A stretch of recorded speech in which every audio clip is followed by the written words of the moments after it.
When I was about 12, my great uncle John came from the Ukraine to visit us in Canada. He had a lot of stories, but this one was the one that stood out. In the late 1960s, John was traveling by train from his village to another village to visit family. He had to change trains at one point and was dropped off to what amounted to a platform and a hut in the middle of nowhere. There was no one else at the station, and other than a dirt road that led off into the surrounding woods, there was nothing there. He waited for some time, but no train came. It was winter and getting colder and darker, and just about the time he started worrying about a place to stay and some food to eat, an old woman appeared out of the twilight.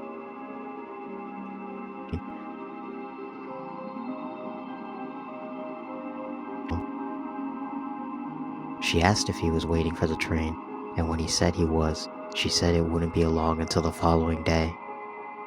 She asked if he needed a bed for the night and offered him a meal and a room at her house, which she said was about an hour's walk from the station. Lodging with locals was more or less the standard when traveling in this part of the USSR, and Great Uncle John wasn't looking forward to a hungry night on a cold platform, so he was glad to accept her offer. He took his suitcase and they set off together down the dark road into the forest.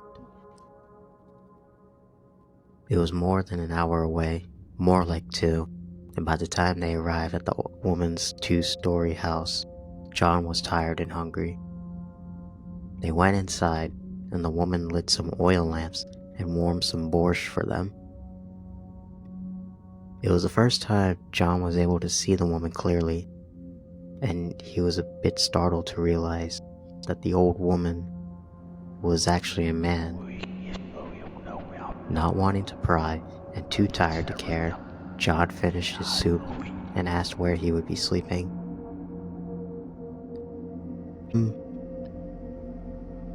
She led him up the stairs to a tiny room with a window that contained a single bed and nothing else.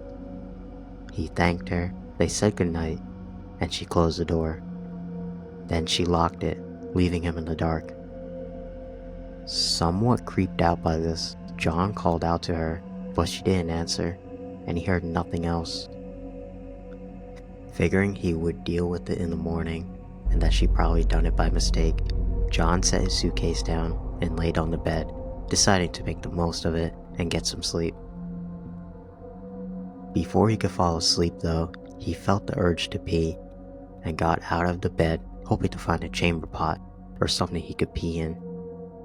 He got onto his hands and knees and began to feel under the bed in the darkness, thinking that's where the pot would be, if there was one. Instead, he found a body. Great Uncle John went right to the window to see if he could exit the room that way. It was nailed shut.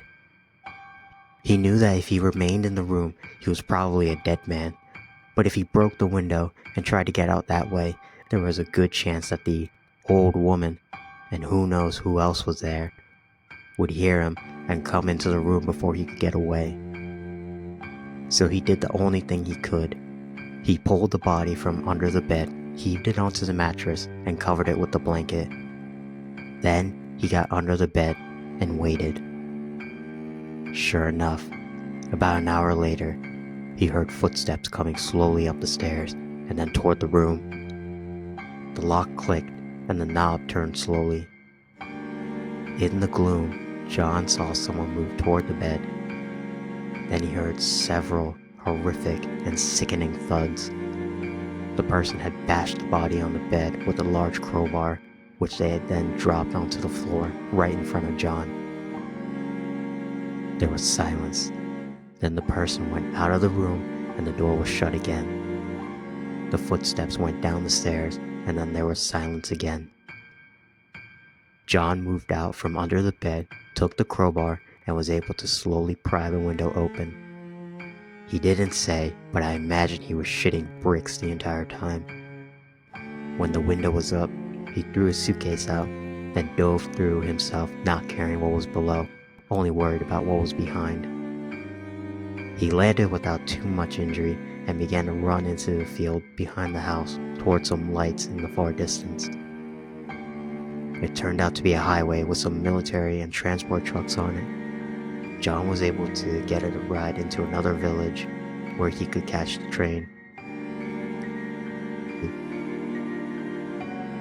He didn't bother reporting what had happened to the authorities, since at the time in the USSR, there was a distinct chance he could have been the one who got into trouble.